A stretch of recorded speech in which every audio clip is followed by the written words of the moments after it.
우리는 흔히 너무 놀랐을 때 이 다리에 힘이 풀린다라는 말을 합니다.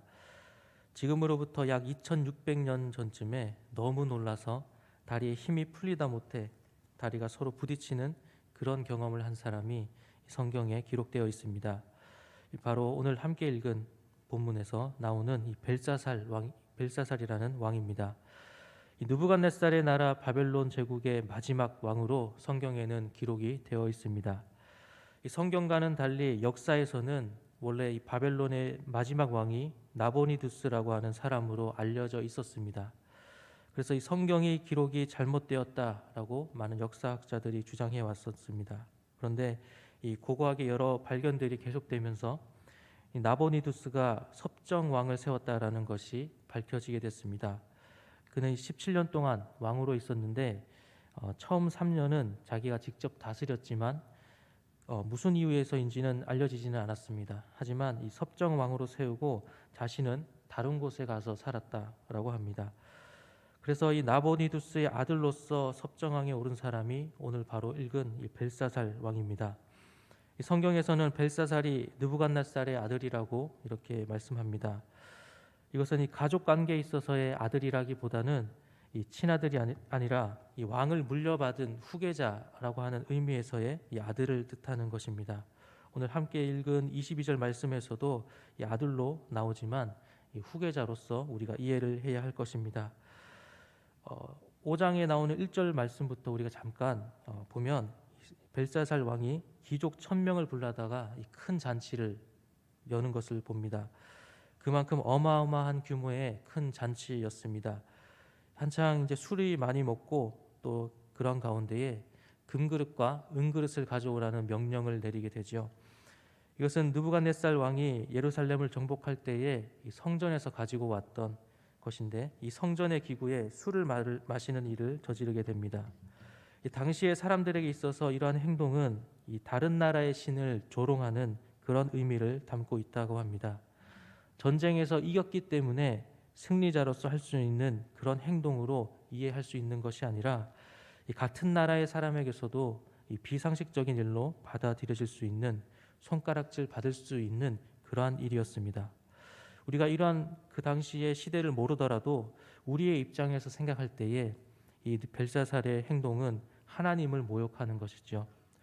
이 자리에는 귀족들뿐만 아니라 왕후들과 또 후궁들도 있었습니다. 이 자리는 단순한 잔치의 자리만은 아니었습니다. 바로 이 종교적인 제사를 하는 자리였습니다. 금과 은과 동, 철, 나무, 돌로 만든 신들을 섬기는 자리였습니다. 그 자리에 하나님의 성전에서 가져온 또 하나님의 성전에서 사용되던 그릇들을 가지고 술을 부어 마시면서 우상을 찬양하는 그러한 일을 하고 있는 것이죠. 이것은 하나님을 모욕하는 일이었습니다. 그때에 이상한 일이 일어납니다. 사람의 손가락들, 이 손이 갑자기 나타나서 벽에다가 글을 쓰는 것을 이 벨사살 왕이 보게 됩니다. 너무 놀란 벨사살은 6절에서 얼굴빛이 변하고 또 그 생각이 번민하여 넓적다리가 마디가 녹는 듯하고 그의 무릎이 서로 부딪혔다라고 말씀합니다. 얼마나 놀랐는지를 말씀해 주고 있는 것이죠. 이에 벨사살이 저 손이 쓴 글씨를 해석해라, 해석하는 자에게 상을 주겠다라고 말을 합니다. 그런데 이 문제는 이것을 해석할 수 있는 사람이 아무도 없었다는 데 있습니다. 이때 소란을 듣고 왕비가 나타납니다. 여기서 왕비는 벨사살의 왕비가 아니라 그 아버지인 나보니두스의 왕비입니다. 이 왕비는 벨사살에게 다니엘을 추천하고 있지요. 그래서 부름받은 다니엘은 벨사살에게 말합니다. 이 느부갓네살을 교만함 때문에 하나님께서 치신 것을 이야기하고 있죠. 그리고 미쳐버려서 7년 동안이나 짐승으로 살았었던 것도 말씀하고 있습니다. 그렇게 7년 동안 있으면서 머리는 손질하지를 못해서 독수리의 털과 같았고 손톱과 발톱은 짐승의 발톱처럼 하고 다녔다라고 이야기합니다. 그러다가 지극히 높으신 하나님을 다시 깨닫고 하나님께서 사람 나라를 다스리시고 하나님의 뜻대로 그 자리에 세우는 분이심을 깨닫게 되었을 때에 세상의 주관자가 하나님이심을 깨닫게 되었을 때에 그 7년의 방황이 끝났다라는 것을 이야기해 주고 있습니다. 그래서 이 벨사살 왕은 이제 할아버지 혹은 외할아버지이기 때문에 이 느부갓네살이 당한 일, 이 모든 것을 다 알고도 마음을 낮추지 않는 것, 그것에 대해서 이제 책망하고 있습니다. 그러면서 오히려 하나님보다 높아지고 또 교만해져서 성전의 그릇들을 가지고 우상들을 위해 사용하고 있는 이 상황에 대해서 책망하고 있는 것입니다. 그래서 이 손가락들이 나타났다라고 이야기하면서 이 손가락이 쓴 글씨에 대해서 해석을 해주고 있습니다. 메네 데겔 우바르신이라고 말씀하고 있는데, 메네는 세었다, 데겔은 달았다, 그리고 우바르신은 이 베레스라고 하는 말의 복수형입니다. 그래서 세어보고 세워서 달았더니 무게가 부족하여서 나누어진다라는 이 뜻을 가지고 있습니다. 결국은 이제 바벨론이 멸망하게 될 것이고 나누어질 것이다라는 것이죠. 그래서 이 바벨론뿐만 아니라 이 벨사살뿐만 아니라 우리도 지금 하나님이 우리를 세어보고 달아보고 계신다라는 것을 우리가 한번 생각해 보기를 원합니다. 이 잠언 16장 18절에서는 교만은 패망의 선봉이요 거만한 마음은 넘어짐의 앞잡이니라 라고 말씀하고 있지요. 교만은 모든 것을 무너뜨립니다. 벨사살이 그러했습니다.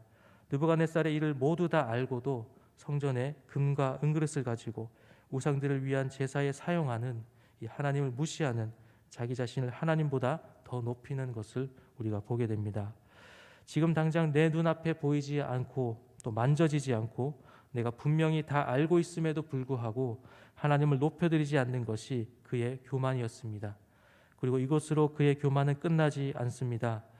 다니엘의 해석을 듣고 이 벨사살은 어떻게 행동합니까? 약속했던 대로 이 다니엘에게 세 번째 통치자의 자리를 줍니다. 이 세 번째 통치자의 자리라는 것은 실제로는 2인자에 해당합니다. 이 나보니두스의 벨사살의 뒤를 이은 것이기 때문에 현재 섭정왕으로 있는 이 벨사살의 뒤를 이은 실제로는 두 번째 통치자였던 것이죠. 그리고 지금으로 치면 훈장과도 같은 이 금사슬을 걸어주고 또 자신의 옷을 입혀줍니다. 이것은 자기가 다른 사람들 앞에서 했던 약속을 지키고 있는 모습이죠. 처음에 꿈에 이 글씨를 해석해라라고 했을 때 그것을 해석하면 내가 이러한 상을 주겠다라고 하는 것을 약속을 지키는 것을 보게 됩니다. 그런데 그 다음에 이 벨사살이 회개했다라고 하는 흔적은 찾을 수가 없습니다. 그는 마지막까지 교만한 자였고 또 자기 자신을 보지 못한 자였습니다. 그는 결국 이 다니엘의 경고한 그날 메데바사의 침공으로 죽게 됩니다. 오늘 말씀을 정리하겠습니다. 우리는 스스로를 생각할 때에 얼마나 교만한 사람들이겠습니까? 스스로 교만하지 않다라고 생각하시는 분들도 계실 것입니다. 교만은 단순히 자기 자랑만 하고 다른 사람을 아랫사람으로 보는, 또 무시하는 것만이 교만은 아닙니다. 오늘 벨사살의 모습을 보면 다 알고도, 특별히 하나님을 알고도 하나님을 높이지 않는 것, 그것이 교만임을 우리에게 가르쳐주고 있습니다.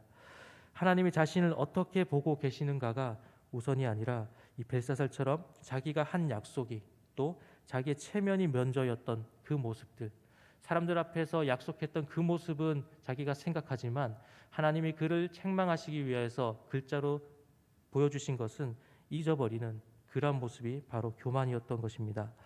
우리는 세상을 주관하시는 분, 또 우리의 삶을 주관하시는 분으로부터 이 모든 것이 나온다라는 것을 인정해야 합니다. 우리는 교만이 아니라 겸손해야 하죠. 하나님을 최고로 섬겨드리는 것, 그것이 겸손입니다. 야고보서 4장 6절 말씀에 하나님이 교만한 자를 물리치시고 겸손한 자에게는 은혜를 주신다라고 말씀해주고 있습니다. 어제 함께 나누었지만, 수요일 날 나누었지만 이 겸손의 모범이신 예수 그리스도에 대해서 잠시 나눴었습니다. 우리는 예수 그리스도를 본받아야 합니다.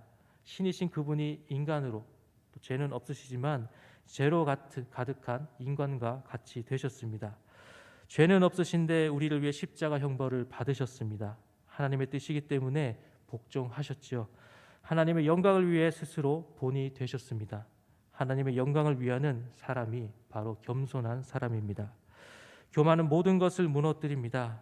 오늘 말씀을 기억하며 공의와 정의의 하나님이신 정의의 하나님 앞에 겸손함으로 온전히 영광 올려드릴 수 있는 우리 모두가 되기를 소망합니다. 기도하시겠습니다.